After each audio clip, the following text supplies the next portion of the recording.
Hampir semua ibu merasakan ngidam saat hamil. Ngidam bisa dimulai dari ingin makanan masam atau manis. Bahkan ada juga ibu hamil yang ngidam tak biasa. Fenomena ini pasti membuat para calon ibu jadi manja pada suami karena keinginannya haruslah dituruti.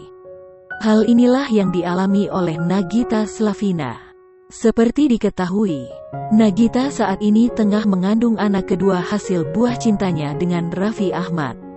Lantas baru-baru ini Nyonya Andara tersebut kembali menjadi sorotan karena mengalami ngidam yang dinilai tak biasa. Hal itu bermula ketika rombongan Raffi Ahmad dan Nagita Slavina, serta ada pula selebgram Fadil Jaidi dan Maharani Kemala beserta suami Dewa Gede Adiputra saat liburan ke Bali.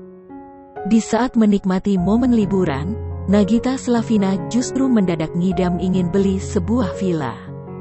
Dan benar saja, ternyata harga villa yang diinginkan Nagita pun berharga fantastis mencapai ratusan miliar.